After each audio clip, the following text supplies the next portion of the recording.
Fala galera, sejam mais uma vez bem-vindos aqui ao canal, aqui é o Sr. Balcão, você está no Balcão Pop novamente e eu estou aqui de novo com a minha camiseta dos Beatles em anime. Eu adoro essa camiseta, que eles são super estilizados, as pernas deles são gigantescas, eu amo essa camiseta. Pra fazer finalmente o último episódio da nossa semana Beatles, que é uma semana muito estranha. Então, pra concluir essa semana, depois da gente ter feito um grande geralzão na história dos Beatles e da carreira solo deles, queria muito falar sobre os Beatles numa perspectiva de cinema de alguma forma, seja partindo das cinebiografias que existem sobre os Beatles, seja então discutindo filmes homenagem como Across the Universe, Yesterday, que muita gente me pede pra fazer vídeo aqui. E assim, eu pretendo fazer vídeo no futuro de todas essas coisas, mas eu achei que a coisa que mais seria legal a gente falar aqui hoje seria os filmes dos Beatles realmente, os filmes oficiais que eles fizeram e que tiveram sim um grande impacto no cinema.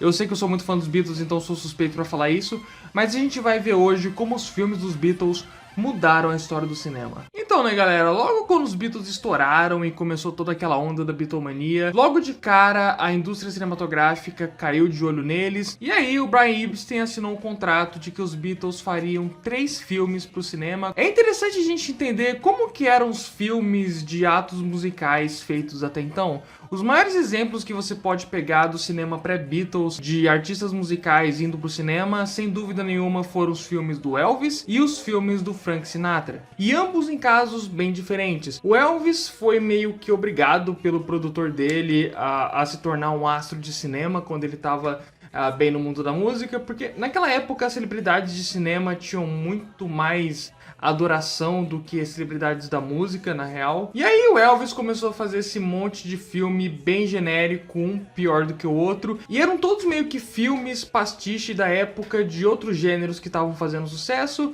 só que com o Elvis tentando interpretar esses personagens, arquétipos de galã. Já por outro lado, os filmes do Frank Sinatra eram bem diferentes. Os filmes dele não tinham como foco a música, por mais que ele tenha feito muito musicais. Os filmes do Frank Sinatra não serviam tanto como um portal para divulgar a imagem do Frank Sinatra, quanto servia para ele realmente tentar uma carreira cinematográfica. O Frank Sinatra foi tentar ser um ator de verdade, enquanto os filmes do Elvis eram muito mais formas de comerciar a imagem e a música dele. O Frank Sinatra, por outro lado, fazia filmes muito mais para tentar entrar na indústria cinematográfica. Então eram filmes bem mais grandiosos, com um valor artístico bem maior. Ele realmente tentava pegar papéis importantes, interessantes, seja musicais ou seja em dramas. Agora, quando chegou nos Beatles e os filmes deles iam ser produzidos, tinha uma grande questão aí. Como fazer um filme dos Beatles? Como a gente vai capturar a imagem desses 4 jovens tão únicos, sarcásticos? Porque assim, você vê as entrevistas dos Beatles na época, quando eles começaram a fazer sucesso, e assim, é uma coisa muito cômica, eles tiravam muito sarro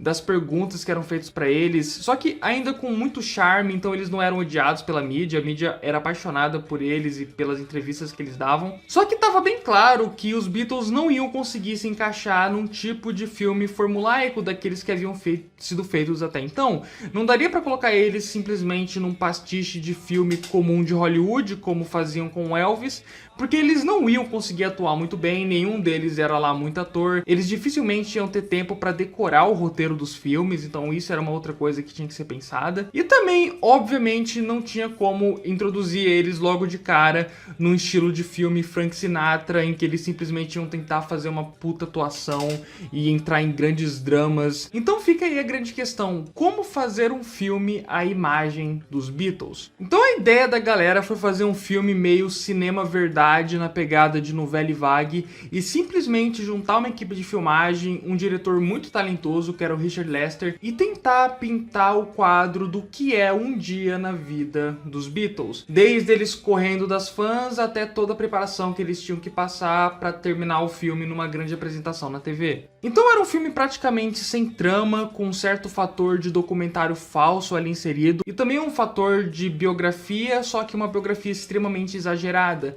A grande parada do roteiro desse filme, eu esqueci o nome do roteirista, mas ele é maravilhoso, ele ficou um tempo convivendo com os Beatles para tentar captar um pouco as emoções de cada um deles e também para tentar criar personalidades para cada um, porque eles entenderam que isso era muito importante para criar uma conexão com o público. Seria desvincular a imagem de cada um dos Beatles como essa massa uniforme, porque assim, no início os 4 eram muito parecidos em termos de personalidade quando eles davam entrevistas ou como eles agiam em público. E aí teve todo um trabalho na produção desse filme e no roteiro do filme de tentar criar personalidades distintas entre cada um. O John sendo mais sarcástico, o George sendo mais introspectivo, o Paul sendo mais engomado, mais de realeza, e o Ringo sendo mais autodepreciativo. Mas enfim, todos os esforços da galera da produção foi para tentar capturar a essência dos Beatles mais do que simplesmente contar uma história. E o resultado foi A Hard Day's Night, que no Brasil foi lançado como Os Reis do Iê Iê Iê. E foi um filme que trouxe um impacto muito grande para a história do cinema. Não só foi um dos principais veículos de divulgação da imagem dos Beatles pro resto do mundo, porque assim, naquela época tava mais fácil você exportar filmes para os cinemas do mundo todo do que exportar discos para muitos lugares. Inclusive no Brasil esse filme aqui foi um grande sucesso e meio que pintou a forma como toda geração enxergou os Beatles definitivamente, concretizou toda a euforia da Beatlemania. E quando a gente pensa na Beatlemania como um evento histórico da humanidade, de uma nova era de idolatria a celebridades que aconteceria dali para frente, é um filme que captura muito da essência daquela geração, para além de só os Beatles. Uma parada muito brilhante desse filme é que é o seguinte: os Beatles eram grandes fãs dos The Goons, que era um programa que vinha lá desde a rádio de humor nonsense inglês, que foi tanto uma grande influência para os Beatles quanto uma grande influência para o Monty Python, por isso que eles eram tão próximos em termos de humor e também de afinidade. Todos eles eram grandes amigos e uns eram fãs do trabalho dos outros, o que eu acho muito massa. E por causa de todo esse fator de The Goons e de humor nonsense que estava na personalidade dos Beatles, isso foi levado para o filme. Então tem umas sequências quase de surrealismo, de humor surreal e nonsense no meio do filme, que lembram muito até Apertem os Cintos, o Piloto Sumiu. E para além de toda a iconografia do filme, que é lindíssima, a forma como eles filmavam as sequências musicais, a fotografia do filme é excelente, o Richard Lester tinha um estilo de direção muito de câmera na mão, muito visceral, de simplesmente ir fazendo as cenas conforme ele conseguia fazer, de muitas vezes improvisar como eles iam conseguir captar as cenas. Isso tudo deu um dinamismo de cinematografia pro filme que faz dele uma peça muito original dos anos 60. É difícil você encontrar filmes dessa década que se parecem com esse. Mas para além desse valor estético, visual e cinematográfico, o filme tem grandes discussões filosóficas nas suas entrelinhas. Uma parada que o filme retrata muito bem é o conflito de gerações. Tem vários momentos do filme que colocam os Beatles como sendo uma força de oposição aos valores e personalidades mais conservadoras da época. Tem alguns momentos bem geniais de roteiro, em que, por exemplo, tem uma cena em que tem um cara sentado no ônibus dele e ele quer dominar em tudo, apesar dele ser só um, e tem os 4 Beatles lá, e ele fica falando como ele quer que o andar fique, como ele quer que a janela fique aberta, os Beatles querem que ele feche. E aí ele usa o argumento de autoridade, falando assim: não, eu sou mais velho do que vocês, eu lutei na guerra, então eu tenho mais direito do que vocês. E ele fala assim: eu ajudei a salvar o país, e o Ringo retruca falando: pô, você não deve ter ficado muito feliz com isso. Meio que trazendo essa ironia de que, tipo assim, pra que você vai lutar para que novas gerações vivam e existam no seu país, sendo que você vai desprezar todas as gerações que vêm depois de você? Outra brincadeira muito inteligente que eles fazem com a questão desse conflito de gerações é o fator de que era muito comum desde aquela época esses tipos de filmes em que você tem, tipo assim, pessoas adultas tendo que ficar cuidando das trapalhadas das crianças, né? Tipo, a criança fica fazendo um monte de trapalhada e os adultos têm que fazer de tudo pra conseguir controlar a criança, esse tipo de humor pastelão. E esse filme faz justamente o contrário. Na história você tem lá o avô fictício do Paul McCartney e ele é um loucão, um velho muito doido que fica fazendo um monte de palhaçada e trapalhada o filme inteiro, tentando fugir pra ir pra festa, pra ir pra boate, pra ir pra cassino, e os Beatles ficam tendo que correr atrás dele pra conseguir controlar o velho.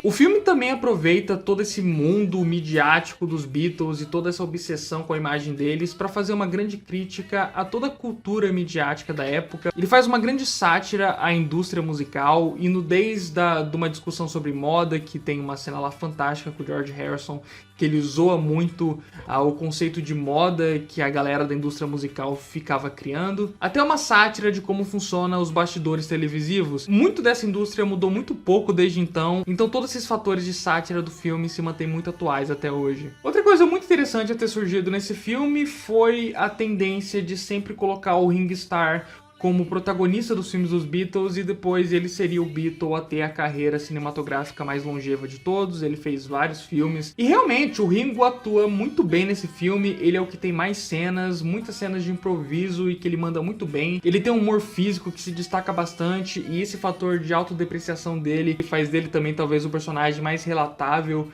de todo o grupo aqui. Enfim, é uma comédia realmente genial, diferente de qualquer outro filme de comédia feito até então, que impactou a carreira de muitos cineastas. Por exemplo, Steven Spielberg foi muito influenciado por esse filme. Esse filme provavelmente é o relato visual dos Beatles que mais ficou consagrado ao longo da história, e também o filme dos Beatles que de longe teve o maior impacto no cinema, e até hoje você encontra ele constantemente em listas de melhores filmes de todos os tempos e de filmes mais importantes.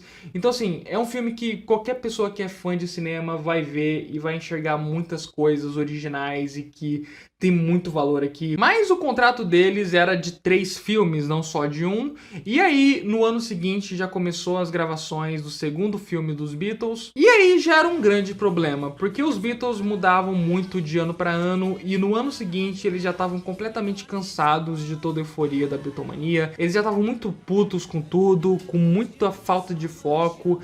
O Bob Dylan ali naquela época apresentou para eles a marijuana, e aí eles ficaram muito doidões, e era ainda mais difícil conseguir fazer com que eles mantivessem foco, com que eles seguissem um roteiro linear. Então era de se esperar que eles fizessem um filme ainda mais pautado por improvisos e realismo do que o anterior. Só que não, eles foram pelo caminho completamente oposto e fizeram meio que uma parada do nível dos filmes do Elvis. Eles tentaram pegar os Beatles e colocar eles num pastiche de blockbuster da época. No caso, um gênero que estava em muita ascensão naquele momento era os filmes de espionagem, especialmente por causa de 007. Então tentaram incluir os Beatles nessa narrativa. A história desse filme já é bem mais complexa e na verdade ela no geral não faz muito sentido. Envolve um culto meio satânico tentando pegar o anel do Ringo, que é um anel mágico, e aí eles ficam o filme todo perseguindo os Beatles ao redor do mundo. Isso foi uma forma de conseguir convencer os Beatles a fazer esse filme, era levar eles de férias para vários lugares do mundo. Então eles basicamente ficaram rodando o mundo de férias, e em cada lugar que eles paravam eles gravavam uma cena. Mais uma vez, é um filme que é muito diferente de tudo que foi feito na época, por tentar se adequar à imagem dos Beatles, mais do que simplesmente tentar ser um filme linear. E o resultado divide muitas opiniões das pessoas. Os fãs dos Beatles, como eu, costumam amar esse filme porque normalmente assistiram na infância, como foi o meu caso. Eu já falei várias vezes que esse foi o filme que na minha infância eu assisti constantemente. Toda essa parada deles mudarem de cenário constantemente dá muita ação e injeta muita carga de adrenalina e energia pro filme. Dificilmente uma cena fica mais de 15 minutos em um único cenário, eles mudam constantemente. Tem sequência na neve, tem sequência num campo de guerra. Então é um filme visualmente muito deslumbrante, muito criativo, e a direção do Richard Lester nesse filme tá ainda superior do que no filme anterior. Aqui ele tá menos desleixado daquele jeito charmoso do primeiro filme, de muita câmera na mão, uma coisa meio fotorrealista. Aqui ele tá muito mais tentando ser fantasioso, as sequências musicais são muito mais próximas dos videoclipes que a gente vê hoje em dia. Então assim, visualmente é um filme muito deslumbrante, muito criativo e incessante, que não para nunca. É muito delicioso assistir essas aventuras e ir de lugar em lugar com os Beatles. Mas em termos de história, é um filme muito vazio, é um filme que não faz o menor sentido. É até engraçado de tão bizarro que é. Alguns momentos são um pouco mais nonsense, de um jeito maneiro, do jeito que eu gosto. Por exemplo, tem uma cena em que o Ringo cai lá num calabouço que tem um tigre, e para eles conseguirem fazer o tigre dormir, tem que todo mundo cantar a Nona Sinfonia de Beethoven, e aí começa um monte de sequências aleatórias de pessoas no mundo todo cantando a Nona Sinfonia de Beethoven. Esse tipo de nonsense eu acho maravilhoso, mas tem outros que são claramente só uma doideira pelo fato de que o roteiro era péssimo e os Beatles estavam muito pouco interessados em levar a sério aquela produção. Então assim, enquanto filme, criticamente falando, não dá pra falar que isso aqui é um clássico do cinema em quase nenhuma perspectiva, mas em termos musicais, em termos de linguagem de videoclipe, esse filme aqui sem dúvida nenhuma é um grande salto e um filme muito pioneiro. em estilos cinematográficos para fazer videoclipes. E se você é um fã dos Beatles, aí sim eu digo que esse filme é imperdível, porque ele é muito divertido. Apesar de você claramente perceber o quanto os Beatles não estão muito interessados em fazer aquilo, que nunca é uma coisa muito bacana no filme, você vê que os atores não estão se divertindo muito fazendo aquilo. Ainda assim, toda a imaginação e produção do filme compensa, as músicas obviamente são absolutamente maravilhosas. Para a maioria dos filmes musicais é só isso que basta. Muito bem, passado algum tempo, em 1967, aconteceu tudo aquilo que eu já expliquei no meu vídeo dos Beatles sobre o fim dos Beatles, que foi a criação da Apple, que era aquele sonho utópico empresarial dos Beatles de mudar o mundo através deles se tornarem empresários e transformar a arte mundial em uma parada muito menos comercial e muito mais pautada por qualidade e inventividade. E nisso o Paul McCartney via que se eles iam entrar de cabeça nesse mundo de investimento artístico, eles não poderiam ficar só na parte da música. E como os dois filmes que eles tinham feito até então era muito mais um esforço da produção, da galera do roteiro, da direção e do estúdio,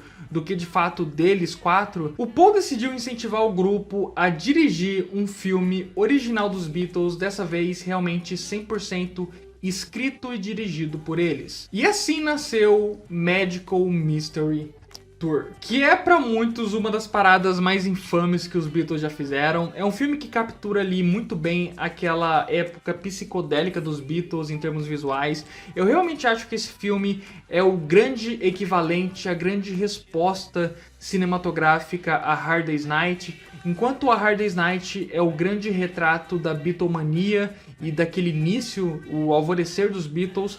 Isso aqui é um grande retrato da época mais criativamente relevante dos Beatles na história da música e também a época mais não convencional, que foi o período psicodélico dos Beatles, que pega ali de 66, 67 e o começo de 68. Então assim, é um filme completamente insano, cheio de sequências experimentais. Mais uma vez, a maioria dos Beatles não estava tão interessado assim em fazer mais um filme. Você pouco vê o John Lennon e o George Harrison durante a maioria do filme. Mais uma vez o Ringo ficou com o papel de protagonista, mas não que isso tenha um grande impacto, sendo que esse filme praticamente não tem nenhuma história. Ele simplesmente pega aquela coisa que existia muito na Inglaterra na época, que era as turnês misteriosas, que era você entrar num desses ônibus de viagem sem saber qual seria o destino. E a partir daí eles fizeram a música Magical Mystery Tour, que é essa grande partida, a viagem, eles começando a viagem nessa Magical Mystery Tour, nessa viagem, nessa turnê mágica e misteriosa. Nisso, o Ringo interpreta um cara que entra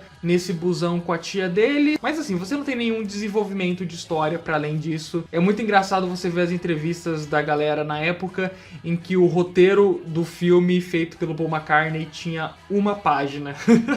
Era só isso o roteiro que ele tinha. Quem realmente se esforçou nesse filme, fez a maioria das tomadas, dirigiu a maior parte das cenas e tem a maior quantidade de clipes no filme é o Paul McCartney. É um filme que está muito sob a tutela dele. Apesar do filme ser acreditado como dirigido pelos Beatles, foi mais dirigido por ele. E também o Ringo. O Ringo sempre teve um grande olhar para fotografias e filmagem. Isso é uma coisa que muita gente percebe. Inclusive ele lançou alguns livros de fotografia na vida dele. E eu acho que a sequência mais bonita visualmente, que é a sequência do clipe do George Harrison, foi dirigida pelo Ringo Starr e ela é sensacional. Aliás, isso sem dúvida nenhuma é o grande alto do filme, que mesmo as pessoas que odeiam esse filme costumam elogiar, que é como os clipes musicais desse filme são inventivos, extremamente psicodélicos e originais. O clipe de I'm the Warriors é sem dúvida o mais icônico a ter surgido daqui, mas por exemplo, a sequência do Fall on the Hill, feito pelo Paul McCartney, é lindíssima, tem uma fotografia maravilhosa, e a sequência final do filme, que toca Your Mother Should Know, é pra mim o registro mais icônico dos Beatles em qualquer filme. Eu amo essa cena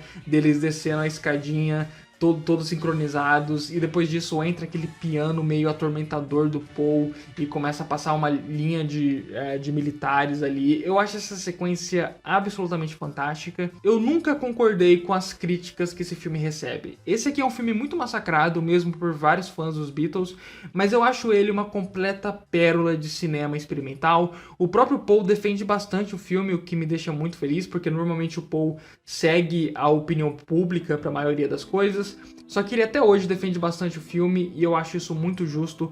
Tem várias sequências aqui que são bem à frente de seu tempo. Tem uma sequência em que toca a música Flying, que é uma música instrumental, em que é um plano aéreo, em que as cores vão mudando, em que eles brincam com o negativo da filmagem, que lembra diretamente a sequência do Kubrick em 2001, e esse filme foi feito antes de 2001, o que é insano. Todo o fator deles estarem com as câmeras na mão e fazendo essa viagem, gravando cenas aleatoriamente, dá toda uma atmosfera e um fator muito de Monty Python para esse filme, mais do que os anteriores. O George Harrison falou que o Monty Python meio que foi a reencarnação espiritual dos Beatles em um outro grupo, e vendo uma pérola como essa aqui você realmente entende onde tá a verdade nisso. Também é um filme que não se estende demais, o que costuma ser o maior problema desses filmes de estudante de cinema experimental, é que não só eles não fazem sentido, mas eles se estendem por muito tempo, então se torna uma experiência totalmente enfadonha. Isso não acontece com esse filme, ele tem menos de 1 hora, então por mais que ele seja um filme muito louco e sem nenhuma história definida, ele não se estende mais do que ele deveria, acaba sendo uma experiência muito enxuta e muito agradável, na minha opinião, por causa disso. Então assim, um filme totalmente à vanguarda, você nunca esperaria que os mesmos moleques que fizeram A Hard Day's Night e Help, que eram filmes totalmente family friendly, fariam algo como isso aqui, mas eu acho fenomenal, eu realmente acho que é um filme muito injustiçado. Mas nenhum dos filmes que a gente falou até agora chegam perto de Yellow Submarine. Sem dúvida nenhuma, a grande obra-prima dos Beatles.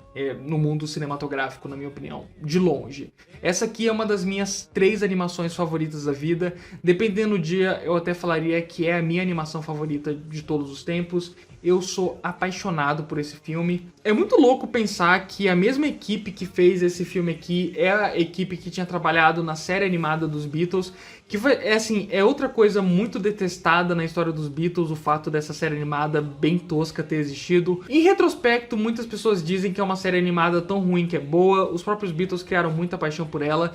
Eu assisti as 3 temporadas dela e eu digo que cada temporada é melhor do que a anterior. É muito interessante ver que conforme os Beatles foram evoluindo musicalmente, a animação também foi tomando cada vez mais liberdade de ficar mais psicodélica e criativa.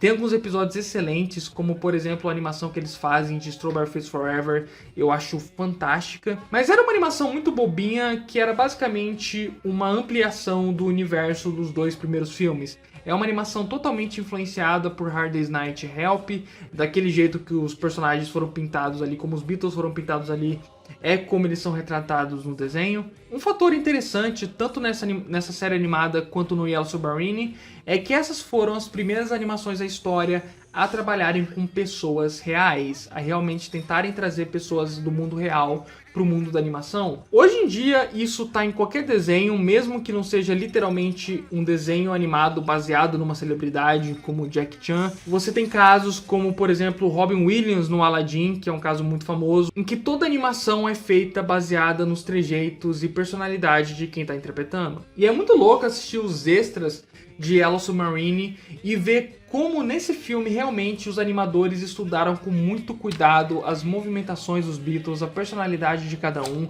o que cada um estava produzindo artisticamente, para criar o retrato mais fiel possível aos Beatles que eles poderiam fazer. Na época, esse filme aqui foi meio que incentivado pelos Beatles para conseguir fechar o contrato que eles tinham de 3 filmes. O Magical Mystery Tour, como era um projeto independente deles, não contava, então eles precisavam de um 3º filme para finalizar tudo. E aí uma animação em que eles nem teriam que dublar, eles só teriam que dar algumas músicas pro filme e outras pessoas dublariam, era a alternativa mais viável. Então eles nem ligaram muito pra produção do filme, mas quando o filme ficou pronto eles se arrependeram porque viram o quão maravilhoso era, o quão bem retratado era todos eles ali. Tem tanto o retrato do George como um cara mais místico, mais pautado naquelas ideias de mundo material versus mundo espiritual. O Ringo, mais uma vez, é o grande protagonista, tem sequências maravilhosas dele andando pela cidade, triste, fazendo observações engraçadas e autodepreciativas ao mesmo tempo. Para a criação do personagem do John e para várias sequências animadas, eles se influenciaram muito nos livros que o John Lennon tinha escrevido até então, que eram livros de poesia, historietas e piadas que ele tinha feito. São livros muito interessantes em termos poéticos, muito influenciados por Alice no País das Maravilhas, do Lewis Carroll. Ao longo do livro tem várias ilustrações que o John Lennon fazia que influenciaram demais o estilo da animação do filme. Para além disso, obviamente, tinha uma grande influência na estética do disco Sgt. Pepper's Lonely Hearts Club Band, que tinha sido um grande sucesso e tinha modificado a forma como as pessoas enxergavam os Beatles. Então o filme é muito mais pautado por aquela capa e por aquela estética psicodélica e inventiva de uma banda dos corações partidos do que de fato nos Beatles e no que eles tinham apresentado de iconografia até então nos filmes anteriores. A história do filme é muito foda, conta a história de Pepperland, que é uma cidade onde todo mundo era feliz e cantava e tudo era colorido. Eles são invadidos pelos Blue Minis, os malvados azuis, que começam a congelar todo mundo da cidade. E aí o capitão consegue fugir de lá e pedir ajuda para os Beatles, que vão lá tentar ajudar essa galera no submarino amarelo deles. E nessa jornada eles vão passando por vários e vários acontecimentos bizarros que vão se relacionando às músicas dos Beatles. Eles encontram o Nowhere Man, que é a sequência do filme que eu mais me identifico, porque eles pegaram o conceito da música do John Lennon e criaram um personagem fascinante. É muito interessante você ver as entrevistas dos criadores desse filme e você vê o quanto esse foi um projeto ambicioso. A inspiração deles foi tentar fazer uma grande odisseia moderna nos anos 60. Eles pegaram inspiração em todos os grandes livros ao longo da história que retratavam grandes viagens da humanidade, como o Odisseia do Homero, ou então as Viagens de Gulliver, e tentaram trazer esse conceito para os anos 60. Então o filme é meio que uma modernização da Odisseia, só que trazendo as tendências dos anos 60. É um filme que estava muito preocupado em tentar registrar a geração do Flower Power, todo aquele verão do amor dos anos 60, o Woodstock, todos aqueles movimentos de contracultura que estavam acontecendo na época, tendo os Beatles no centro disso, obviamente, porque os Beatles meio que eram o grande centro do universo da contracultura daquela época, e então embalar toda essa discussão e ascensão da contracultura em uma animação que poderia ser assistido por qualquer pessoa. O filme constantemente muda de estilos de animação conforme ele vai passando. Você tem recortes, stop motion, rotoscopia também é um recurso muito usado ao longo do filme. Mas enfim, eu sem sacanagem nenhuma podia ficar o dia inteiro falando sobre essa obra-prima. É um dos meus filmes favoritos de todos os tempos. Foi muito influente para a história das animações. O Terry Gilliam, em especial do Monty Python, bebeu muito disso aqui para fazer aquelas sequências animadas de Monty Python. Inclusive, da primeira vez que eu tinha assistido esse filme, eu achei que o filme era influenciado em Terry Gilliam, mas eu não sabia que ele tinha sido lançado antes de Monty Python, o que explodiu muito minha cabeça. Se vocês tiverem a oportunidade de conseguir o DVD do filme e assistir os extras dele, é uma experiência fenomenal. E assim, como a Disney agora tá comprando tudo do universo dos Beatles para colocar no catálogo deles, é outro multi-império que eles querem engolir, eu não duvidaria nada se em breve Yellow Submarine acabar no Disney Plus. Eu também já falei dessa HQ aqui no meu vídeo sobre as HQs dos Beatles, que foi a adaptação de Yellow Submarine para quadrinhos, lançado no Brasil pela Dark Side. Mas como aqui eu tô falando de Yellow Submarine de novo, eu vou mais uma vez deixar recomendada essa HQ para vocês, que apesar dela excluir a parte mais legal do filme, que são as sequências musicais, é uma grande reinterpretação visual do filme, é uma HQ realmente deslumbrante visualmente, só por isso já vale a pena, especialmente para quem já é fã do filme. Não leiam ela sem ter visto o filme antes. Mas nosso vídeo ainda não acabou, meus queridos, porque assim, apesar de Yellow Submarine ter sido feito aí para preencher a vaga do terceiro filme dos Beatles que eles tinham assinado o contrato para fazer, ainda não era suficiente. Eles estavam com medo de ser processados por eles terem participado tão pouco do Yellow Submarine. Além das músicas deles, eles só aparecem na sequência final do filme. Então eles decidiram fazer o filme Let It Be, que eu já falei bastante sobre tudo que envolve a produção desse documentário no meu vídeo sobre o fim dos Beatles. O Michael Lindsay Hogg, o diretor do filme, primeiro fez um corte de 2 horas, aí foi pedido para que ele diminuísse algumas cenas, aparasse mais o filme. Acabou que a versão final tem 1h30 por aí. E durante muito tempo era visto como um final muito melancólico para a história dos Beatles, e agora está sendo revisto aí no documentário Get Back. Mas assim, fazendo uma breve crítica do filme, eu acho um ótimo documentário. Ele ganhou o Oscar de melhor trilha sonora na época, que é o único Oscar que os Beatles têm. E eu acho que é um filme com uma visão bem cinematográfica. É um filme que você realmente vê uma visão artística sendo feita ali. O Michael Lindsay Hogg não era simplesmente um diretor contratado genérico, ele tem uma visão documentarista muito forte. Eu realmente nunca entendi por que esse filme era tão polêmico assim. Tirando as histórias de bastidores que orbitam ele e o fator meio melancólico que envolve o filme, aliás, não tinha como não ser, afinal de contas, é o último disco, foi o último lançamento feito pelos Beatles, apesar de não ter sido a última gravação deles. No geral, o filme não tem praticamente nenhuma cena muito polêmica, tirando a cena mais famosa do filme, que é em que o George e o Paul quase caem na porrada ali, porque o Paul fica tentando controlar a forma que o George toca a guitarra. É um filme que nunca foi muito divulgado pelos Beatles, nem até hoje nunca teve uma grande remasterização, mas eu realmente recomendo pra vocês, eu recomendo pra todo mundo que tem interesse em Beatles e que vai ver o documentário Get Back, assistirem também o Let It Be original, pra vocês fazerem uma comparação e verem, afinal de contas, quais são as grandes diferenças aí de um projeto pro outro. O Michael Lindsay Hogg, que dirigiu o documentário original, dirigiu também a minha cinebiografia favorita dos Beatles feita até hoje, que é o filme Two of Us, Entre Nós, que foi um filme feito para TV, imaginando como teria sido o encontro do John Lennon com Paul McCartney depois que os Beatles acabaram, ali na metade dos anos 70. É um filme profundo, com muita influência em Ingmar Bergman e teatro, cheio de diálogos brilhantes que tentam decifrar a amizade entre dois dos maiores compositores de todos os tempos. É um filme que me fascina muito. Até pouco tempo ele tinha completo legendado no YouTube, só que eu acho que caiu recentemente, o que é uma pena. Mas vale muito a pena vocês procurarem esse filme. Two of Us é um dos melhores filmes sobre o legado dos Beatles que eu já vi na minha vida, na verdade é o meu favorito. Eu também preciso dizer que mesmo esse filme aqui, que não é tão amado assim, teve uma certa influência pro cinema. Foi o primeiro grande documentário musical da história, feito oficialmente por uma banda, registrando aí a produção de um disco. Depois isso se tornou bastante comum, várias outras pessoas fizeram mais ou menos nos moldes de Let It Be. Então, mais uma vez, aquilo que os Beatles não revolucionaram, eles foram pelo menos pioneiros em fazer. Então, galera, muito obrigado por ter assistido mais esse vídeo, espero que vocês tenham gostado. Não esqueça de curtir, compartilhar, tudo mais, assistir os outros vídeos de Beatles no canal. Até a próxima e valeu!